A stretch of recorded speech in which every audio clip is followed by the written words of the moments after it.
Dear believer, have you ever stopped to consider why you believe what you believe? Have you ever thought about why you chose the religion you chose? Why do you believe in Jesus Christ as the only means to eternal salvation, and not in karma or reincarnation?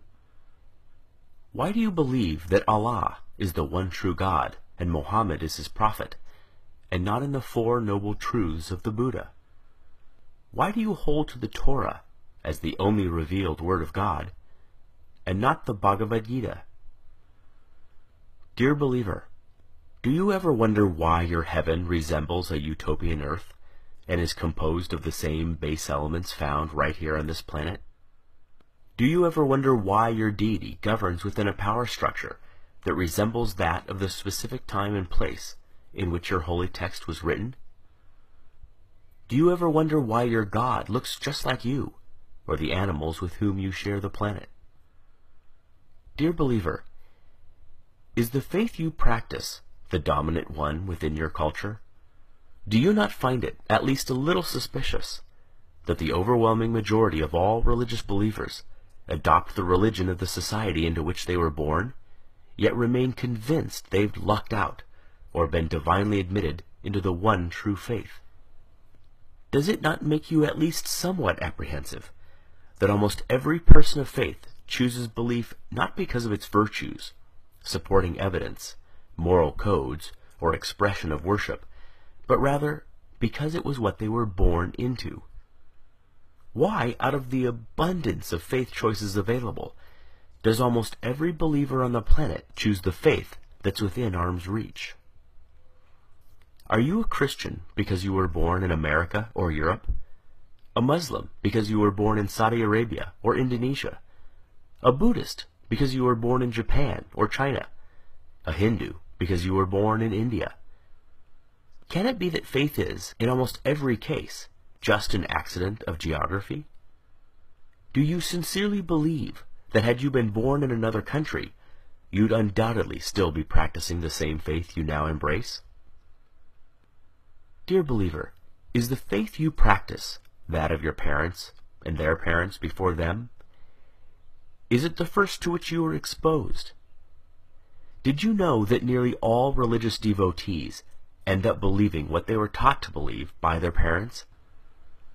Why is it that we scoff at the idea of labeling a young person a Republican child, or a Marxist child, or a Keynesian child, understanding he or she lacks the intellectual discrimination, life experience, and wisdom to make such a complicated and nuanced decision?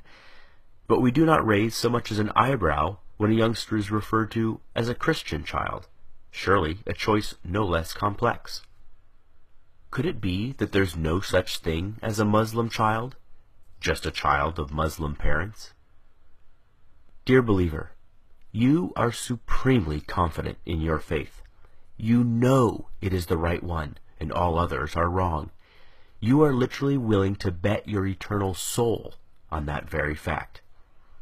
And yet, have you ever stopped to consider that there are 24 major religions and literally thousands of different faiths practiced on this planet? Did you know that within Christianity alone, there are more than 45,000 different denominations, each claiming to understand ultimate truth better than all the others? Do you realize that each member of every faith practiced is just as devout, just as sincere, and their conviction every bit as sure as yours? Did you know they too read infallible holy texts, have airtight apologetics, have experienced miracles, feel God's presence, sense His still small voice, obediently follow His perfect will for their lives, love Him indescribably, and can defend their belief with the same fervency as you do yours? And yet, since every religion is mutually exclusive and contradicts the others in matters both large and small, they cannot all be right. Right? You just know, your faith is the exception. And yet, if every member of every faith feels just as you do, what are the odds you're right? Dear believer, I've often been told that my unbelief is a guarantee of missing out on heaven and ending up in hell. But who's heaven? Who's hell? I've often been told that I should, just to be safe, accept God. After all, what have I got to lose? But who's God? Given so many options, aren't I more likely to choose incorrectly? Might not I be better off wagering on no God rather than on the wrong God? You put it to me, what if you're wrong? But what if you're wrong? What if, rather than Jehovah, Allah is the one true God, or Shiva, or Wu-Tan, or some god on the other side of the planet you've never even heard of yet? The truth is, you already know what it's like to be an atheist in regards to every other faith but your own. It's clear to you that adherents to other faiths are mistaken, deluded, or deceived, but they think the same of you. The way you view them is exactly the way they view you. Every devout Hindu has embraced his faith for the exact same reasons you have embraced yours. Yet you do not find his reasons compelling, nor do you lose sleep at night, fearing that if you die, you'll wake up in his hell. Given this, is it so hard to see why some of us just take our atheism one God further? Dear believer, I wonder if religions aren't just ancient constructs in which early humans attempted to both explain and control the chaotic world around them. Though irrational in content, their emergence certainly isn't. We do not blame our ancestors for inventing religion. There is no shame whatsoever in stumbling when you are blind, or failing to properly construct a puzzle in the dark. But we no longer live in the dark. Science is ablaze in our world and illuminates our way, dissipating shadows and exposing even the deepest of crevices. We no longer live in the cave.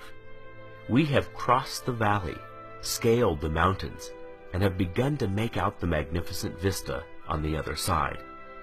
We no longer require comforting stories to make us feel safe or valued. Is it not time that our beliefs match our discoveries? Is it not time that our ideas reflect our new perspective? There is equal, if not greater awe in reality than there is in fantasy.